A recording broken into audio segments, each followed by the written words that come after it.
Hello and welcome to another episode of Cradle Point Path to Parenthood. Previously, we've spoken about male infertility, female infertility, and how to manage them. Today, we are delving a little more deeper into the personal problems and the emotional turmoil a couple undergoes during fertility treatments.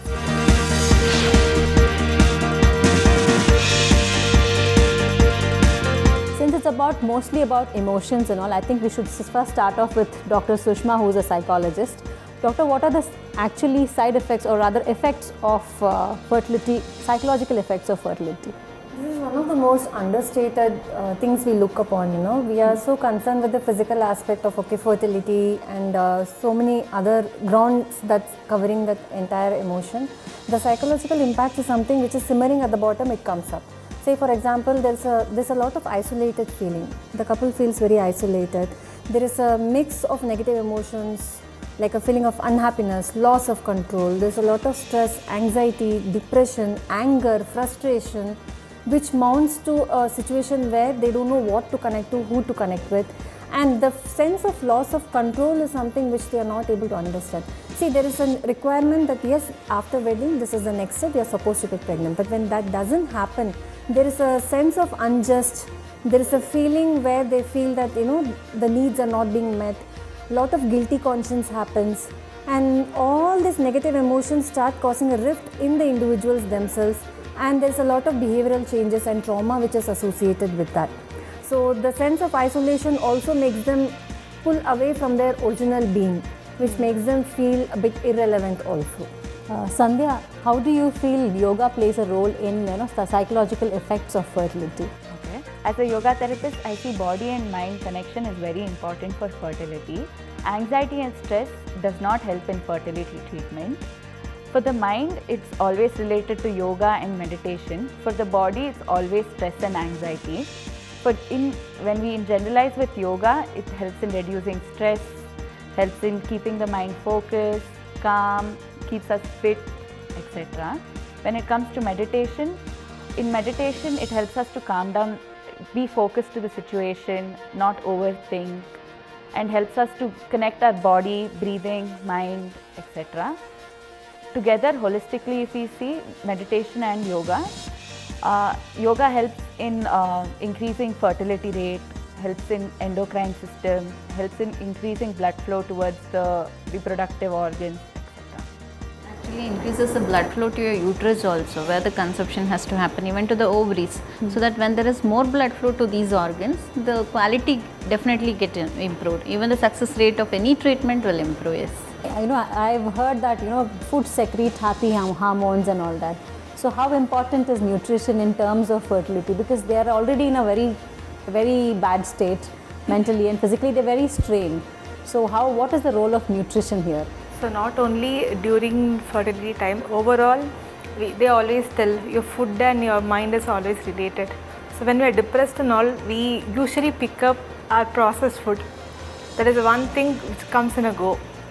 So when you are in this state, it's better you take a variety of foods. So variety of foods which I mean, omega-3 foods which are there, which will actually keep you calm down, and it will also make sure that your dopamine is not too much producing. Okay, so if you see omega-3 foods, you can see in your nuts and seeds, you can see, and a balanced food plays a major role. And so it's better the more you take processed food, the more either you don't know what is going inside you, and again the same thing repeating on. So it's better you take a balanced diet and be aware of what you're taking during this time, because you will be facing challenge in your fertility. Your food is also not going to be in it proper, then it is going to be a huge toss to your health. So make sure that you have a proper balanced diet and be very mindful when you pick up something. I know it is a little difficult, but try to be more conscious and mindful when you pick up something. Every single thought, every single food, anything that goes into your body matters a lot. It just acts straight on the body. Yes. Dr. Archana, as a gynecologist, how important is emotional support for the patients during fertility? Very important that emotional support is required, because we know once they are infertile, they think it's some curse or something they have done in their life so that they are not conceiving, all that kind of things. And people do ask them like, already 2 years of marriage, you have not conceived. These questions will make them more depressed. So once they come to us, first of all, it's a big process. It's not a single day treatment with which they can become pregnant. So it's a long process where they need a lot of emotional stability and also support. It's not just couple, even the friends, the doctor who speaks to them, even in the first visit, how we take care of their emotions. And we have to judge as doctors also, like, where are they? What is their mindset right now when they have come? Are they in the depression state? Are they little okay with whatever the treatment they go ahead with? How they are prepared mentally? And definitely fertility treatment is not 1 month or 2 months course. It can take even 6 months for them. It can take 1 to 2 years. For an example, one of my patients did 3 cycles of IVF. 3rd cycle she conceived. So much of ups and downs in the treatments also. And to see every time to see a negative result, it's very difficult to take. Till then they'll be fine. 2 days before their results, they're like so emotionally upset, so stressed with the results, and once they come back, you should see they're totally different. When they come, you can't see their face at all. So there we need emotional support. Even during the journey also, unless they are in a calm, peaceful mood and mental status, their conception rate may even come down.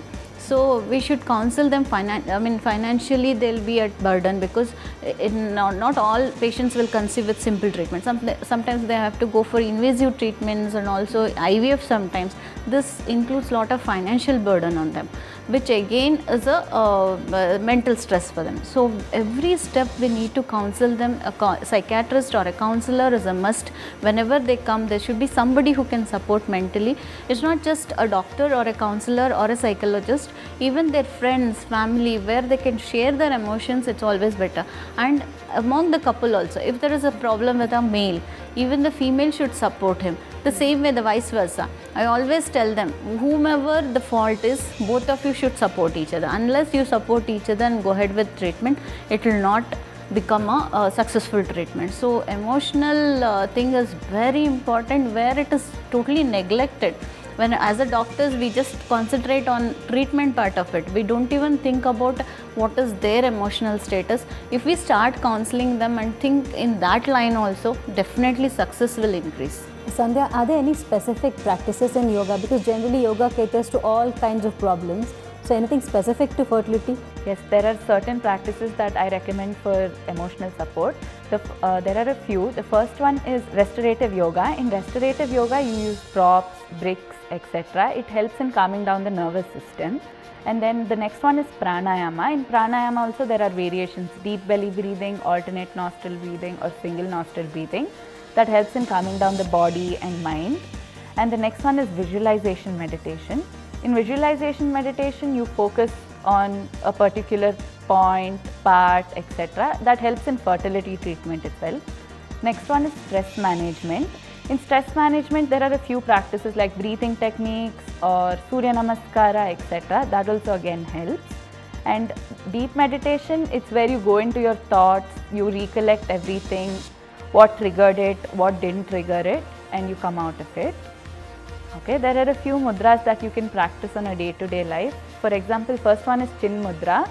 The thumb and index finger are touched together, rest of the 3 fingers are together. You place it on your thigh and you gently close your eyes. You inhale deeply, you exhale completely. You continue this practice for maybe 9 to 10 rounds. This helps in calming down the mind, helps in improving our fertility rate, helps in conception. So as a nutrition, when the couple faces fertility challenges, are there any specific foods they can eat and address their issue? There are some foods they can particularly take during this journey. So there are 5 major foods. So first comes your omega-3 rich food. So this omega-3 rich food you can see in your nuts and seeds. such as your Brazil nuts, your almonds, your walnuts, your pumpkin seeds, your hazelnuts, and your all the seeds which is there out in the market has good amount of omega-3 fatty acid. And the next important nutrient is your folate. So this folate will help during your journey. So this folate can be seen in your green leafy vegetables. All the different type of green leafy vegetables have good amount of folate, which can help you during your ovulation and also throughout your fertility journey. The third thing is your good amount of iron, good amount of calcium. This again can be seen in your, when you come to your non-vegetarians, you can see in your meat and poultries, you can see that. When it comes to vegetarian, good source can be seen in your green leafy vegetables and also in your nuts and seeds, you can see this. And the fourth, if you see, it is complex carbohydrates. So if you see complex carbohydrates can be seen in all your millets, your pulses have good amount of complex carbohydrate. So what usually happens is when you take this complex carbohydrate, it does not break down easily. It takes lot of time to break down and gives you a good amount of energy run throughout the day. And the other thing, if you see, is good amount of hydration. So only taking food is not going to be help you out. Even good amount of hydration can help you out. So make sure that whenever you are going to start your fertility journey, all these nutrients should be taken on a daily basis and have a note of it so that you don't miss out. And also, before I could forget to mention, good amount of colorful fruits and vegetables have good antioxidant. So this also helps in your fertility journey. So make sure you're including all these in your diet on a daily basis. Yeah, orange, mosambi, pomegranates, which have a lot of antioxidants, will definitely help. These fruits are readily available. We need not go for an imported or something. It's locally available. And among yoga, I think Sandhya will agree with me. Sarvangasana, halasanas, they improve the blood flow to uterus. So definitely everything together with emotional support, diet and exercise is very much must for our patients. Everything go hand in hand. Definitely, yes. Generally, when we are not okay, the first thing that takes a hit is food. Yes. Right? Yes. That's the first thing that takes a hit. So the kind of food that we put into our body is not as good as it is supposed to be. So once we come from that point, the emotional aspect of it can also be managed. Yeah. Okay. Dr. Archana, can you share some real life experiences where a couple has had fertility issues and then they've coped up with it? So there was a couple 1 year back who had come to my OPD with, they had lost hopes because 4 to 5 years of infertility. They had tried so many other treatments where they were not successful. So they were totally depressed. They said, this is the last option, we have come here and please do something. And I totally realized that this has made them to go into such a kind of depression. They've lost all hopes in their life and they don't want to experiment anywhere. So I realized first thing where I am supposed to concentrate is their emotional support. Second thing is their diet. Third is yoga.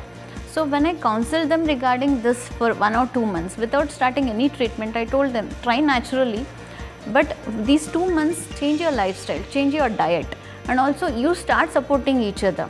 Hardly if somebody asks you what happened, you are not pregnant, it's almost 5 years and all that, you just say we are trying. Don't answer too much and don't think too much about those questions also. But then after 2 months when they came back, naturally she had conceived. Means stress actually makes a difference even in treatment. Okay, and that is one example. The other example, I referred one patient for yoga because she was on an obese side and she was not concentrating much on diet because first of all I am obese anyway, I will not conceive, and she had lost hopes on weight reduction.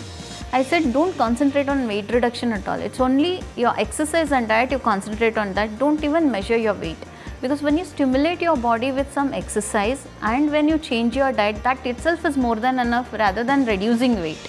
That will change the quality of oocytes and even the success rate of any kind of treatment. Maybe simple natural intercourse, if at all they are indicated, that also will help them.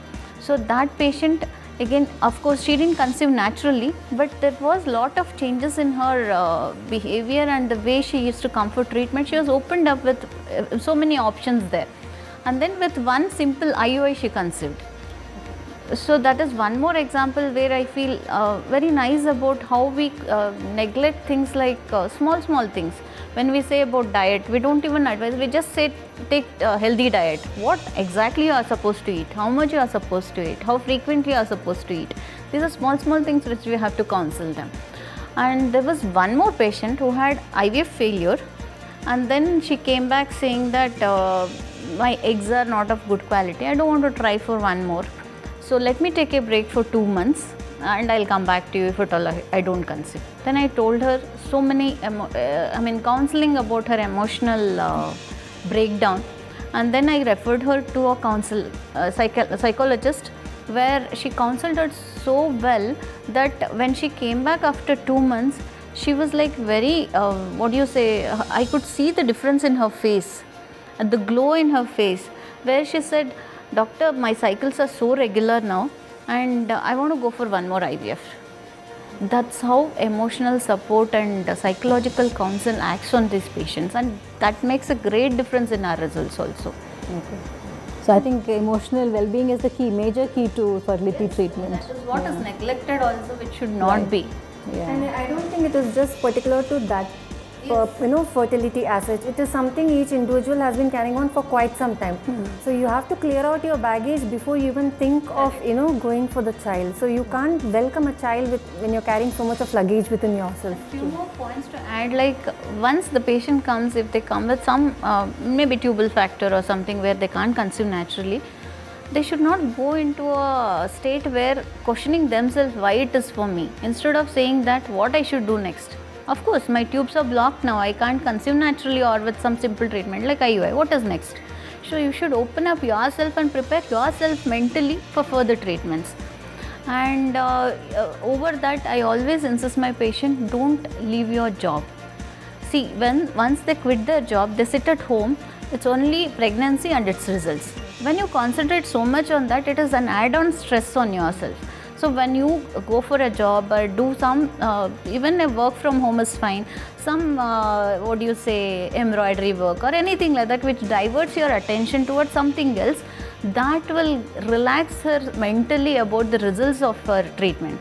So that is also very important. I always insist, don't quit your job unless it is really hectic, that physically, mentally you are drained there.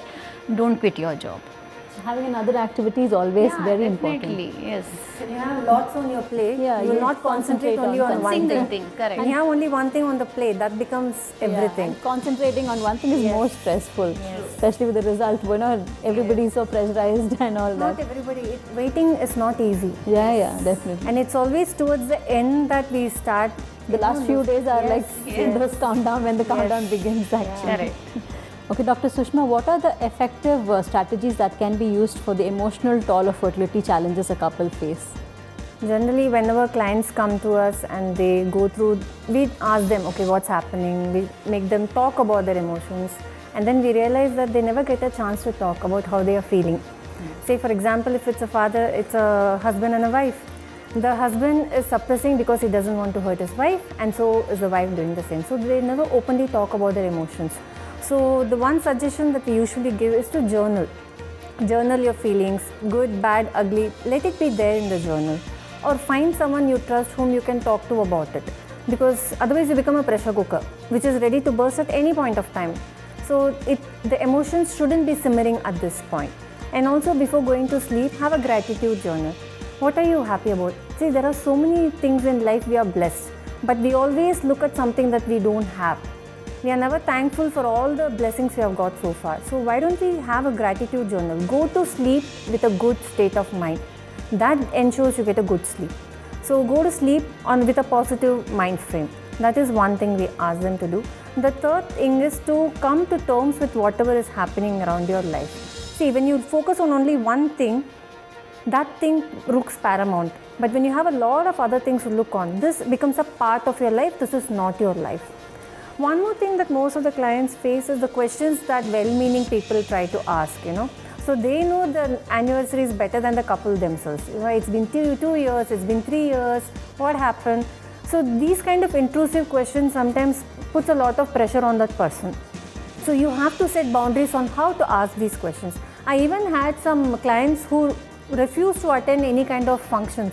They didn't want to. They didn't want to be seen in the public eye at all. This kind of self-isolation is a punishment, and that carries a lot of pain, which is not required. You don't have to. So how do you set boundaries? How do you answer? At the same time, you can join so many support groups. You can connect to your gynecologist, talk to them, find out what are the support groups that's happening, connect to a psychologist, talk about your emotions, build a relationship with your spouse. The problem can be with the husband, the problem can be with the wife, but every problem has a solution. So what is the solution? What is the next step? So coping skill along with effective communication is very, very important. At the same time, resilience building. Resilience is a term which we put across to every single couple who comes to us, which is where you know that you have hope. Even if you fall down, dust your knees, get up. So what happens? One cycle, second cycle, then what? Plan ahead. Have plan A, plan B. If it works out, excellent. If it doesn't work out, what do we do? So that you are not just prepared for one aspect, you are prepared for both aspects. But the most important thing that I can't stress on enough is please talk. Pour out your emotions. Everything else will fall at least a little into place. What you put into your body, the food, the kind of thoughts, the kind of good exercise, the kind of people you surround with, that will help you manage things better. That was actually very valuable insight, Doctor. Sushma, can you share some examples where families have come in and emotionally been supportive to them, and if they've had good results? You have any examples like that? Yeah, there are two families that I can never forget. Okay, the endings are a bit different. So for the first family, they come from a very financially struggling background, and the wife has had a very traumatic childhood, struggled a lot, married, a very loving couple. But even after 2 cycles of IVF, they were not able to conceive. They were doing everything right. So they had the support group, they had complete support, everything was there, but still it was not happening. So as we progressed through session to session, we came to know that somewhere deep down that happiness is not there, and they don't believe also that they are destined. Like, I must have done something, that's why I'm going through this punishment, I will never get pregnant again. So that was the one thing that was going on in not just the wife, even the husband's mind. So they were going through a lot of guilt. So even though procedurally everything is going right, on the paper they were following everything, it just didn't fall in place. So it took quite some time. It actually took us 6 to 8 months for them to overcome their trauma, and where they started believing that yes, we also do have a shot at happiness, we will see what happens. When that mind frame came, I think in the 3rd cycle, yes, they conceived, and now they are happily settled with the child. So this was very striking for us, because for us to figure out that they were carrying the trauma took quite a long time, because even they had forgotten that part of it. So this is something that's always in our mind. The second incident is where we had this family go through repeated cycles, and even after that, stoic parents, very resilient. They were there for each other, very supportive, very loving, and even after all the cycles, they were still not able to conceive. And in the end, they ended up adopting, and when they came back to us, they just told us one thing: we tried everything, we did everything, now we are healthy, we are mindful, everything is there. Probably that thing happened to us so that we gave this child a chance. She was supposed to come to us, and that's the reason we went through all this. So the reason why I'm citing both the cases is we don't have control over what is going to happen. The only control we have is on ourselves. Why don't we use that? So that's where, I say, please be kind to yourself, please be kind to your spouse. Let whatever may come, you do your best, but give it 100%, so that there's no regret, no guilt, nothing that you carry thereafter. That was very nice, Doctor. I mean, because we can't keep blaming ourselves for everything. Situations are never in our control, and many a times. Yes. Before we wrap up this program, what is the last piece of advice you would like to give to our viewers who are actually facing these fertility challenges? I would like to tell them, please connect, please talk. Most of the time, many of us use Google. We try to research, we find answers, but sometimes even in Google, we always go for the negative ones. We are very, as humans, we move towards what is negative much more easily. The positive is like one mind frame might not happen to me. Already I'm going through so much.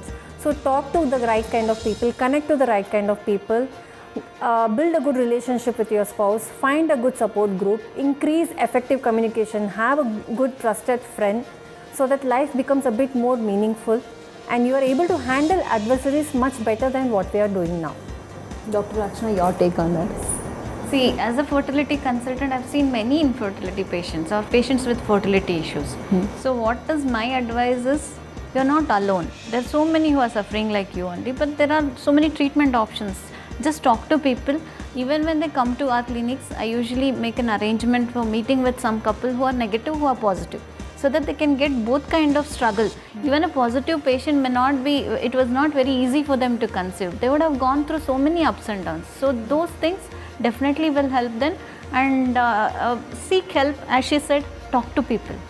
I'd like to say is to stay connected with the body. That is by practicing yoga or meditation or any other form of exercise. And when you do this, try staying calm, connected with the body, not thinking something else, practicing something else. Stay present and everything will fall in place. What would you like to add? Nutrition actually plays a very major role. So I just want to tell this short story where I had a couple.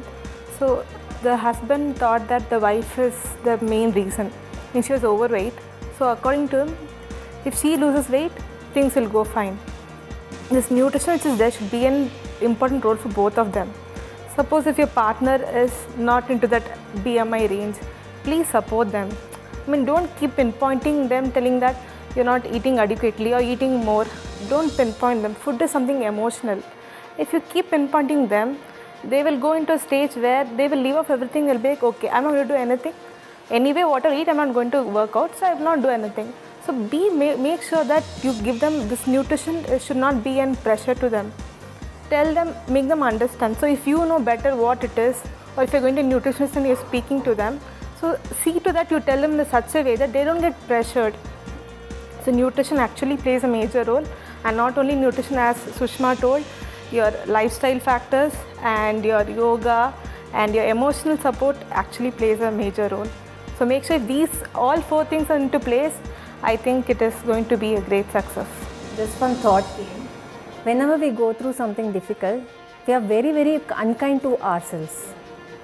And we are so harsh with our body. We judge our body so much. Why don't we start being a little bit kind? So one thing that most of the couples can do is start being kind to oneself and start being kind to the spouse also. So when that is built, the rest will go forward a bit more smoothly. Fertility issues are definitely challenging, but remember, there's a lot of help and support system which will help you overcome all your hurdles. I hope you've liked this podcast of ours, and until the next podcast of us, take care. Thank you for watching.